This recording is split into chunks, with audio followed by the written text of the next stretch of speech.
Delhi polytechnic की website पे कुछ नए अपडेट्स हैं। सबसे पहला अपडेट तो ये कि सेकंड राउंड की प्रोसेसिंग फ़ी यानी जिन स्टूडेंट्स ने फर्स्ट काउंसलिंग में 700 पे नहीं किए थे वो सेकंड काउंसलिंग में 700 पे करके पार्टिसिपेट कर सकते हैं और वो 10 अक्टूबर से ही स्टार्ट हो चुका है। लेकिन सेकंड राउंड में चॉइस सबमिशन का ऑप्शन अभी तक इनेबल नहीं हुआ है, तो उसके लिए अपडेट आ गया है। 13 से 14 अक्टूबर के बीच में सेकंड राउंड का चॉइस सबमिशन होगा। उसके अलावा पूरा काउंसलिंग शेड्यूल चेंज कर दिया गया है, एक बार सारी डेट्स चेंज कर दिए गए, तो उन डेट्स को अच्छे से देख लें, उसके अकॉर्डिंग ही फिर आगे का जो भी प्रोसेस आपको कंप्लीट करना है वो करें। बहुत सारे आपके डाउट्स हैं, उन डाउट्स को भी इस वीडियो में क्लियर करूँगा, तो वीडियो के एंड तक बने रहें। सबसे पहली प्रॉब्लम तो ये, बहुत सारे बच्चों को काफ़ी चीज़ें पता ही नहीं है, तो उन सब के लिए एक चीज़ बताना चाहूँगा मैं, इन्फॉर्मेशन बुलेटिन यहाँ से डाउनलोड कर लें और उसे ज़रूर पढ़ें। इसमें सब कुछ दिया हुआ है, आपके जितने भी डाउट्स हैं, किस कॉलेज की कितनी फीस है, जैसे डिफरेंट प्राइवेट कॉलेज के डिफरेंट फ़ी है, सभी अलग अलग प्राइवेट कॉलेज की अलग अलग फ़ीस है, तो आप यहाँ से इसे डाउनलोड करके इसमें पढ़ें। इसमें एक एक चीज़ें सारी चीज़ें लिखी हुई हैं, लेकिन आप ये करते नहीं हैं। दूसरी बात, डॉक्यूमेंट्स कौन कौन से लगेंगे फाइनल डॉक्यूमेंट वेरिफिकेशन के समय, उसकी लिस्ट भी यहाँ दी हुई है। इस पर आप क्लिक करके इसका PDF चेक कर सकते हैं। इस पर सारी डिटेल्स बता रखी है कौन कौन से डॉक्यूमेंट्स चाहिए। ओके, बाकी अगर आपने अभी तक अलॉटमेंट लेटर डाउनलोड नहीं किया तो आप डाउनलोड कर सकते हैं, वो भी अपडेट आ गए यहाँ पे देख सकते हो। First round seat allotment letter या रिजल्ट अवेलेबल नाउ अवेलेबल है। यहाँ आप जो भी ग्रुप के लिए आपने अप्लाई किया था उस पर सेलेक्ट करके और वो डाउनलोड कर सकते हैं। जब आप इस पर क्लिक करेंगे तो आपको अपना एप्लीकेशन नंबर, पासवर्ड और सिक्योरिटी पिन एंटर करना पड़ेगा, उसके बाद पेज ओपन हो जाएगा। सबसे पहले बात कर लेते हैं काउंसलिंग डेट्स यानी काउंसलिंग शेड्यूल जो चेंज हुआ है उसके बाद। अच्छा, साथ साथ और मैं आपको बताऊं कि जैसे इन्फॉर्मेशन बुलेटिन में बहुत सारी जानकारी है, उसके अलावा बहुत सारे जो डाउट्स हैं, FAQ फ्रीक्वेंटली आस्क्ड क्वेश्चन, तो यहाँ हेल्प वाले ऑप्शन में देखेंगे तो यहाँ लिखा हुआ फ्रीक्वेंटली आस्क्ड क्वेश्चन। इस पर जब आप क्लिक करेंगे तो ऑलमोस्ट आपके जितने भी डाउट्स हैं उन सबका सॉल्यूशन यहाँ दिया हुआ है। ये एक एक करके इसमें बहुत सारे पॉइंट्स ऐड किए गए हैं, तो इस सारे पॉइंट्स आप पढ़ोगे आपके सारे डाउट्स क्लियर हो जाएंगे। जैसे कि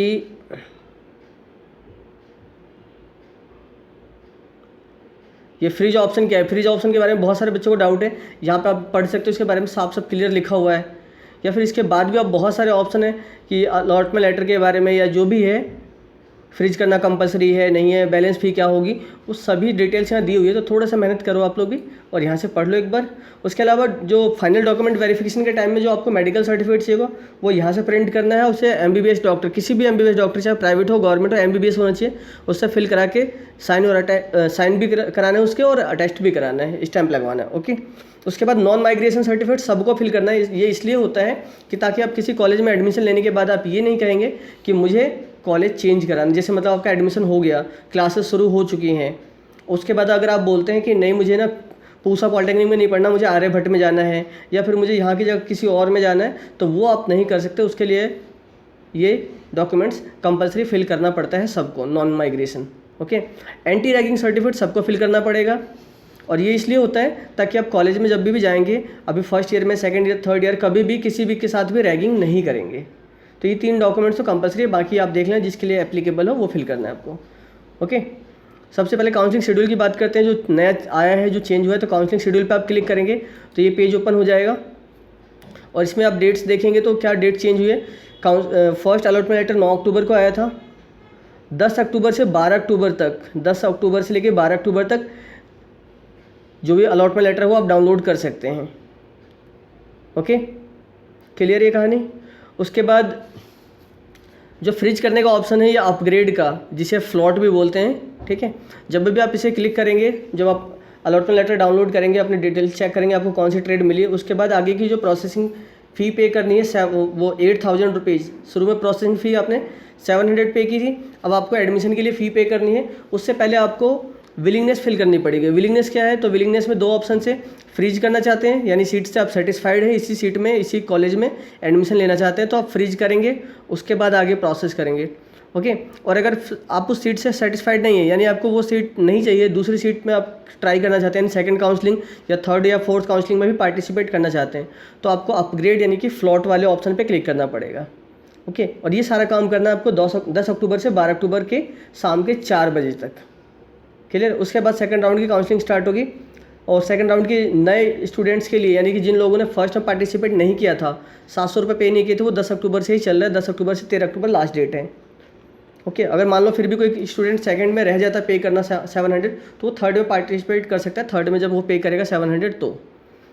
ओके, सेकंड काउंसलिंग के लिए जो चॉइस फिल करनी है वो 13 अक्टूबर से 14 अक्टूबर तक 2 दिन यानी टाइम दिया गया है। सेकंड राउंड के लिए काउंसलिंग फिल होगी।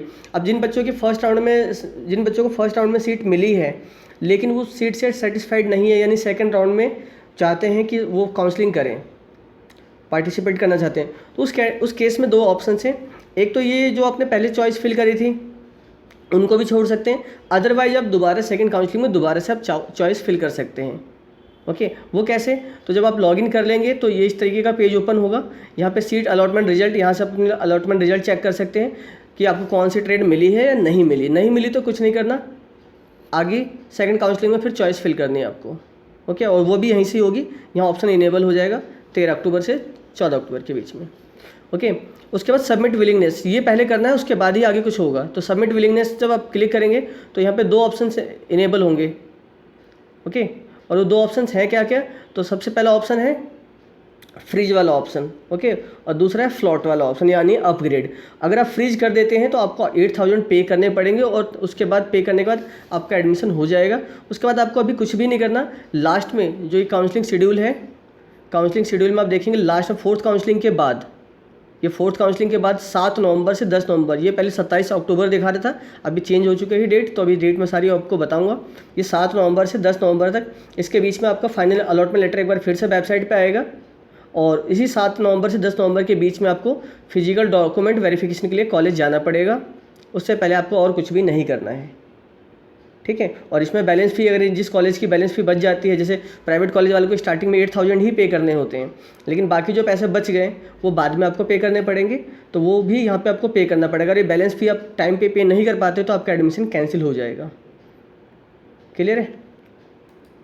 तो यहाँ अगर फ्रीज कर देते हैं आपको तो 8000 पे करना है और एडमिशन प्रोसेस जो भी है वो कंप्लीट कर देना है। उसके अलावा और कुछ नहीं करना, आपको कहीं अभी नहीं जाना। वो नवंबर में जो डेट आएगी यानी जब फाइनल अलॉटमेंट लेटर आएगा तब जाना है। ओके, अगर आप अपग्रेड करते हैं तो अपग्रेड करते हैं यानी आपको सीट मिली हुई है तो आप अपग्रेड कर रहे हैं, सीट मिली हुई है तो आप अपग्रेड कर रहे हैं, यानी उस सीट से संतुष्ट नहीं है, आप नेक्स्ट राउंड की काउंसलिंग में भी पार्टिसिपेट करना चाहते हैं, तो इस केस में भी आपको यहाँ पे साफ साफ लिखा है, in which case you must pay the seat acceptance fee and choose upgradation. Okay, यानी कि आपको 8000 फिर भी पे करनी पड़ेगी पहले ही, उसके बाद अपग्रेड पे आप क्लिक करेंगे। ओके, अगर आप उस सीट को भी सेफ रखना चाहते हैं कि मतलब अपने उस सीट को, आपको एक सीट तो मिल गई है, आप चाहते हैं कि नेक्स्ट राउंड में पार्टिसिपेट करूँ, तो नेक्स्ट राउंड में सिर्फ वही चॉइस फिल करें जिसमें आप एडमिशन चाहते हैं, क्योंकि जो मिली हुई है वो तो आपके पास रहेगी। और नेक्स्ट राउंड में जो भी चॉइस आप फिल करेंगे यानी जो आपको चाहिए सिर्फ वो फिल करें और बाकी एक्स्ट्रा कुछ भी फिल ना करें। उनमें से अगर कोई सी मिल गई जो आपने सेकेंड राउंड में फिल की, तब तो क्या होगा, तो आपकी पहली वाली सीट कैंसिल हो जाएगी और दूसरी वाली अपने आप ऑटोमेटिक मिल जाएगी और आपको 8000 दोबारा पे नहीं करने, एक बार ही वो अपने आप ही एडजस्ट हो जाएंगे। क्लियर है? लेकिन अगर आपको सेकंड में कोई भी सीट नहीं मिली तो आपकी पहली वाली सेफ रहेगी, आप फिर थर्ड में भी ट्राई कर सकते हैं, फोर्थ में भी ट्राई कर सकते हैं। ओके, लेकिन आपको कोई सीट मिली है लेकिन ना तो आप अपग्रेड पे क्लिक कर रहे हैं ना आप फ्रीज पे कर रहे हैं, कुछ भी नहीं कर रहे, कोई रेस्पॉन्स नहीं दे रहे हैं, जैसे कि थर्ड ऑप्शन में लिखा है। अगर आप कोई रेस्पॉन्स नहीं दे रहे तो आपकी जो अलॉटमेंट है अभी जो मिला हुआ है फर्स्ट में वो ऑटोमेटिक कैंसिल हो जाएगा और आप फिर दोबारा सेकंड राउंड में फिर दोबारा से आपको चॉइस फिल करना पड़ेगा। ओके, ये अलॉटमेंट यानी ये सीट ये सेफ़ नहीं रहेगी। क्लियर है?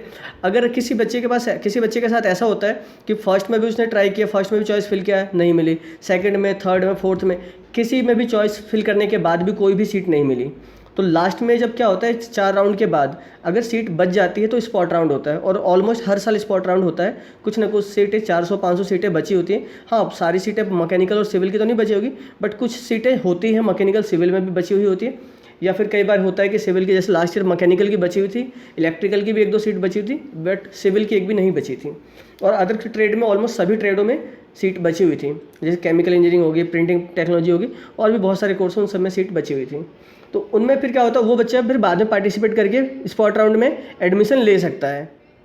क्लियर है? लेकिन स्पॉट राउंड जो होता है वो आउटसाइड कैंडिडेट के लिए नहीं होता है, इस बात का आप ध्यान रखें। क्लियर है? अब आगे अगर बढ़ें, आगे बात करते हैं, और तो वेबसाइट पे और भी सारी जानकारी यहाँ पे अवेलेबल है आपके लिए, आप सारी चीज़ देख सकते हैं। जैसे बहुत सारे बच्चे बोलते हैं कि मुझे मेरी इतनी रैंक थी आउटसाइड कैंडिडेट और मुझे कोई भी सीट अलॉट नहीं हुई, तो क्यों नहीं हुई, उसके पीछे रीज़न क्या है कि यहाँ पे आप देखेंगे टेंटेटिव सीट मैट्रिक्स लिखा हुआ है, इस पर आप क्लिक करेंगे तो ये पूरी डिटेल ओपन हो जाएगी जिसमें बताया गया है कि किस कॉलेज में किस कॉलेज में आउटसाइड कैंडिडेट जनरल के लिए कितनी सीटें हैं, ओबीसी के लिए कितनी है, ईडब्ल्यूएस के कितनी है, टीएफडब्ल्यू के लिए कितनी है। आपको अपने आप समझ में आ जाएगा कि अगर ईडब्ल्यूएस के लिए एक सीट है तो ईडब्ल्यूएस के लिए किसी एक ही कैंडिडेट को मिलेगा ना, आउटसाइड कैंडिडेट को या फिर दिल्ली कैंडिडेट को, जो भी होगा। तो सारे सीट मैट्रिक्स यहाँ गिवन है, इसको आप अच्छे से देख सकते हैं क्लिक करके। क्लियर है। और हाँ, कुछ लोगों के अभी से डाउट आने लगे कि क्या 2021 में मेरिट बेस पे एडमिशन होगा या एंट्रेंस पे होगा। तो मैं आपको क्लियर कर दूँ, अगले साल एंट्रेंस होगा, चाहे वो ऑनलाइन एंट्रेंस हो चाहे ऑफलाइन हो, एंट्रेंस होगा। तो जो बच्चे 2021 की तैयारी कर रहे हैं वो अभी से ध्यान रखें और तैयारी करते रहें। चैनल पे बहुत सारी वीडियोज़ हैं और बाकी वीडियोज़ भी आपको मिल जाएंगी जल्दी ही। अब आगे बात करते हैं अभी के लिए, अभी और क्या क्या देखना है आपको। तो सबसे पहले तो इससे देख लेते हैं हम काउंसलिंग शेड्यूल को ही। सेकंड काउंसलिंग शेड्यूल आपको समझ में आ चुका है, कब कब क्या करना है। 13 से 14 अक्टूबर के बीच में चॉइस फिल होगा। 16 अक्टूबर को रिजल्ट आएगा, अलॉटमेंट लेटर, वो भी शाम के 4 बजे तक आता है जनरली, बट डिले होगा तो 6 बजे 7 बजे तक आ जाएगा। क्लियर है। फिर 17 तारीख से आपको उसका अलॉटमेंट लेटर आपको प्रिंट करना है 17 अक्टूबर से लेकर 19 अक्टूबर के बीच में, और वहीं फिर आपको 17 से 20 अक्टूबर के बीच में फ्री जो या अपग्रेड वाले पे कैंसिल करना और फ़ी पे करनी है। क्लियर है। यहाँ पे जब आप विलिंगनेस फिल कर देंगे उसके बाद ही आप पे कर सकते हैं 8000, और वो पे करने के बाद तब आप सीट अलॉटमेंट लेटर डाउनलोड कर पाएंगे। क्लियर है। इसके बाद अगर ये जब कर लेते हैं, इतना प्रोसेस हो जाता है, फ्रीज करने के बाद सारी कंडीशन हो जाती है, तो आपको कुछ नहीं करना, सिर्फ और सिर्फ वेट करना है फाइनल अलॉटमेंट लेटर का। जो डेट्स यहाँ पे आपको मेंशन इसमें बताई गई, तो डेट्स देखते रहो। और ये ध्यान रखना, ये सारी टेंटेटिव डेट्स हैं। जैसे आपने देखा कितनी बार ये डेट चेंज हो चुकी है, 3 या 4 बार अपडेट आ चुका, हो सकता है फ्यूचर में फिर चेंज हो जाए, तो इसलिए वेबसाइट पर लगातार आप विजिट करते रहें। क्लियर है। फिर थर्ड राउंड की जो मतलब ऐसे बच्चे जिन्होंने फर्स्ट और सेकंड में भी 700 पे नहीं किए प्रोसेसिंग फ़ी के, वो थर्ड राउंड में भी पे करके पार्टिसिपेट कर सकते हैं। न्यू कैंडिडेट्स इसीलिए लिखा हुआ है 19 अक्टूबर से 22 अक्टूबर के बीच में। और चॉइस सबमिशन जो होगा वो 21 से 23 अक्टूबर के बीच में करना है। 26 अक्टूबर को थर्ड काउंसलिंग का रिजल्ट आएगा। फिर 27 से 29 के बीच में उन्हें कॉलेज की फ़ी पे करनी है और प्रोविजनल अलॉटमेंट लेटर डाउनलोड करना है। ठीक है। 27 से 30 के बीच में ही चॉइस ये फ्रीज या अपग्रेड वाले ऑप्शन पे भी क्लिक करना है। उसके बाद फोर्थ राउंड जो होगा 28 अक्टूबर से होगा 1 नवंबर तक। न्यू कैंडिडेट्स के लिए 700 रुपये पे करने का ऑप्शन इनेबल हो जाएगा। और फिर 31 अक्टूबर से लेकर 2 नवंबर तक चॉइस सबमिशन और रजिस्ट्रेशन जो होगा 8000 पे करने के सारा प्रोसेस कंप्लीट करना है। फोर्थ काउंसलिंग का जो रिजल्ट आएगा वो 4 नवंबर को आएगा। ओके। और मैं बता रहा हूँ, ध्यान रखना, टेंटेटिव है, इसमें चेंज भी हो सकता है, डेट एक आध दिन आगे पीछे भी हो सकती है, तो वेबसाइट पे लगातार आप विजिट करते रहना। 5 नवंबर से लेके 6 नवंबर के बीच में आपको सारा काम, यानी जो भी फ़ी पे करना है या चॉइस सबमिट करना है, सब कुछ यहाँ पे कर लेना है। ओके। चॉइस सबमिशन नहीं, सॉरी, वो क्या बोलते हैं इसे, फ्रिज या अपग्रेड को बोलते हैं फ्लॉट। ओके। क्लियर है। फ्रिज वही कैंडिडेट करे जो अपने सीट से अपने कॉलेज से सेटिस्फाइड है। अब किसी बच्चे का जैसे मान लो कि इवनिंग शिफ्ट में आया है, अब वो चाहता है कि मुझे मॉर्निंग शिफ्ट में मिल जाए या किसी और कॉलेज में मिल जाए, मैकेनिकल मिली है, मुझे इलेक्ट्रिकल चाहिए, या इलेक्ट्रिकल मिली है, मुझे सिविल चाहिए। तो ऐसे बच्चे क्या है, वो सीट्स तो उसमें क्या करें, वो अपग्रेड वाले ऑप्शन पे क्लिक करके एडमिशन ले लें, उनकी वो सीट तो सेफ़ रहेगी। उसके बाद उन्हें क्या करना है कि नेक्स्ट राउंड की काउंसलिंग में जब पार्टिसिपेट करते हैं तो सिर्फ वही चॉइस फिल करें, सिर्फ और सिर्फ वही चॉइस फिल करें जो आपको चाहिए। उनमें से अगर मिल गई तो अपने आप ऑटोमेटिक आपका एडमिशन मतलब कि उस ट्रेड से चेंज होकर दूसरे ट्रेड में हो जाएगा और आपको 8000 दोबारा पे भी नहीं करनी पड़ेगी। लेकिन अगर सीट नहीं मिली तो पहले वाली तो सेफ़ रहेगी। ये क्लियर है। ओके। तो ये सोच समझ के अपने आप डिसाइड करके करें। उसके बाद 7 नवंबर से लेके 10 नवंबर के बीच में बैलेंस फ़ी, यानी प्राइवेट स्टूडेंट्स को, प्राइवेट कॉलेज के जो बच्चे हैं उनको, और उसके बाद टूल एंड डाई मेकिंग के लिए जो कॉलेज है उसकी एक्स्ट्रा फ़ी होती है, उसकी 24-25 हज़ार रुपये पर ईयर फीस है। और जो भी फ़ीस है ये पर ईयर है, 1 साल की फ़ीस है। ओके।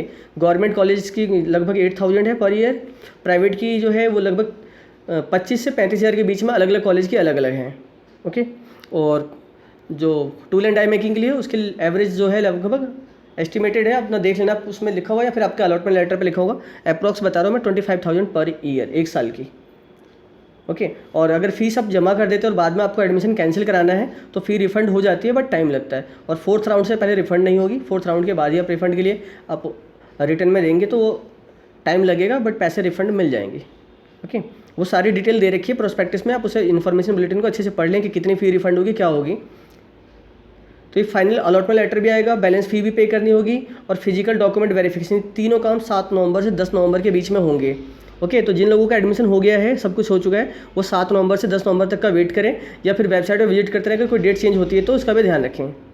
अगर इसके बाद सीट बचेगी तो स्पॉट राउंड होगा और वो सिर्फ दिल्ली वालों के लिए होता है। उसके लिए भी ऑनलाइन विलिंगनेस फिल करनी पड़ती है, तो आप वेबसाइट पे लगातार विजिट करते रहें या चैनल से जुड़े रहें, मैं आपको बताते रहूँगा।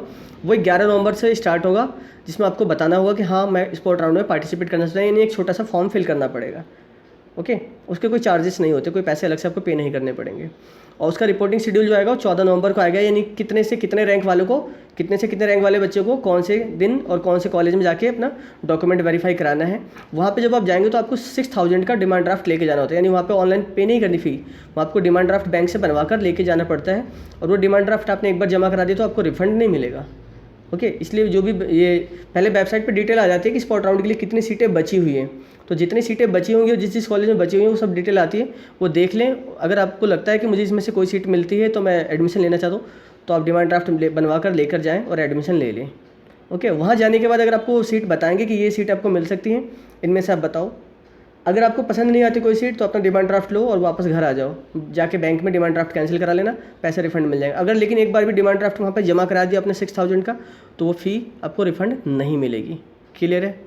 उम्मीद करता हूँ ऑलमोस्ट डाउट क्लियर हो गया। अब जो बच्चे बार बार पूछ रहे हैं कि मेरे इतने रैंक पे कब होगा, सेकंड राउंड में होगा, थर्ड राउंड में होगा, कुछ नहीं कह सकते किस राउंड में होगा, क्योंकि अभी तक वेबसाइट पर कट ऑफ की लिस्ट नहीं आई है। कट ऑफ की लिस्ट जब आ जाएगी तो उसके बाद उसे देखकर ही कुछ आइडिया मिलेगा कि फर्स्ट राउंड में कितने रैंक वालों तक का एडमिशन हो गया और कितने अभी बचे हुए हैं। ओके, तो जो फर्स्ट इसमें जो अगर कट ऑफ आती है वेबसाइट पे तो उसे देखकर आप चेक कर सकते हो कि किस कोर्स में, किस कॉलेज में कितने रैंक वालों तक का हुआ है। तो उससे 100-200 रैंक, 500 रैंक ऊपर नीचे आप अंदाज़ा लगा सकते हो कि इतना का हो सकता है। ऐसा कोई कंपलसरी नहीं है कि मान लो अगर 1000 रैंक तक वालों का पूसा में फर्स्ट काउंसलिंग में हुआ है, एग्जाम्पल के लिए मान लो कि फर्स्ट राउंड में 1000 रैंक तक वालों का हो गया, तो सेकंड राउंड में 1500 तक का हो जाएगा। कई बार ऐसा भी हो चुका है कि 1000 की जगह अगली बार उससे कम रैंक वालों को ही बुलाते हैं। क्यों? क्योंकि बहुत सारे ऐसे बच्चे होते हैं जो फर्स्ट राउंड में चॉइस फिल नहीं करते हैं या 700 पे नहीं करते हैं। अब उनकी रैंक कम है बेशक, लेकिन उन्हें फर्स्ट राउंड में पे नहीं किया। जैसे किसी की रैंक 500 है, किसी की 700 है, लेकिन उन बच्चों ने फर्स्ट राउंड में अप्लाई नहीं किया, तो अब फर्स्ट राउंड में उन्होंने ज़्यादा रैंक वाले तक का भी एडमिशन दे दिया। लेकिन सेकंड राउंड में अगर वो बच्चे अप्लाई करते हैं, यानी कि चॉइस सबमिट करते हैं, 700 रुपये पे करते हैं, तो उस केस में क्या होगा? उस केस में फिर अगली बार हो सकता है कि वो 1000 की जगह सिर्फ 700-800 रैंक वालों तक का ही एडमिशन हो, या फिर अगर ज़्यादा रैंक वाले ही बच्चे पार्टिसिपेट करते हैं तो 1000 की जगह 1500-2000 रैंक वाले तक का भी हो सकता है एडमिशन। ओके, और कोर्स जो ट्रेड की जो बात करते हैं, बच्चे पूछते हैं कौन सी ट्रेड अच्छी है। ट्रेड सारी अच्छी, कोई सी ट्रेड ख़राब नहीं है। दिल्ली पॉलिटेक्निक में सारी ट्रेड अच्छी, सब में एक कैरियर है, बस सब में अपना अपना अलग अलग अपना इंटरेस्ट है। कुछ ऐसे फील्ड हैं जैसे मैकेनिकल, सिविल, इलेक्ट्रिकल, इसमें गवर्नमेंट जॉब के ऑप्शन ज़्यादा हैं, बाकी में गवर्नमेंट जॉब का ऑप्शन कम है। लेकिन कोर्स सब अच्छा है, पैसे सब में हैं, बहुत ज़्यादा तो नहीं, लेकिन शुरू में क्योंकि डिप्लोमा बेस पे ऐसा तो नहीं आप सोचोगे कि इकट्ठे स्टार्टिंग में आपको 50,000 मिल जाएंगे सैलरी, तो ऐसा पॉसिबल नहीं है। स्टार्टिंग में आपको मेहनत करनी पड़ेगी। हाँ, स्किल डेवलप करोगे आप, काम सीखोगे ढंग से, अच्छे से नॉलेज होगी, तो अपने आप आपको प्रमोशन भी जल्दी मिलेगा और काम भी अच्छा मिलेगा। और कैंपस प्लेसमेंट ऑलमोस्ट सभी कॉलेज में होता है, किसी में थोड़ा ज़्यादा, बड़ी बड़ी कंपनी आती है, किसी में कम आती है। किस कॉलेज में कौन सी कंपनी आती है और कौन सी नहीं आती है, इन सब के बारे में डिटेल आपको इन्फॉर्मेशन बुलेटिन में मिल जाएगा। लास्ट में वेबसाइट जो इन्फॉर्मेशन बुलेटिन है उसको लास्ट में पेज नंबर 70 के बाद कॉलेज की डिटेल्स है और हर कॉलेज के बारे में बताया गया है कि कौन से कॉलेज में कौन सी कंपनी आती है। ओके, या पर्टिकुलर उस कॉलेज की वेबसाइट पे भी जाके आप वहाँ पे डिटेल्स चेक कर सकते हो। हर कॉलेज की वेबसाइट बनी हुई है, वहाँ जाइए और वहाँ देखिए कौन सी कंपनी आती है, आपको आइडिया लग जाएगा। क्लियर? बाकी मैं तो कहूँगा कंपनी के भरोसे कभी मत बैठना लाइफ में। अगर आप कोई भी कोर्स कर रहे हो, कुछ भी करो, कंपनी के भरोसे मत बैठना। अपनी नॉलेज इतनी रखो, अपने मार्क्स इतने अच्छे लेके आओ कि आपको कंपनी की ज़रूरत न पड़े, अपने आप ही जॉब मिल जाए। यानी कैंपस प्लेसमेंट हो या ना हो, आप किसी भी कंपनी में कभी जाओ इंटरव्यू के लिए तो सिलेक्ट हो जाओ, आपके काम के आधार पे आपको जॉब मिल जाए, या फिर खुद का काम कर सको, आत्मनिर्भर बनो, है ना। मोदी जी का प्लान चल रहा है ना, आत्मनिर्भर भारत, तो आत्मनिर्भर यानी सेल्फ डिपेंडेंट बनो, दूसरों पर डिपेंडेंट मत रहो। ओके, चलिए, ऑल द बेस्ट, मिलते हैं नेक्स्ट वीडियो में।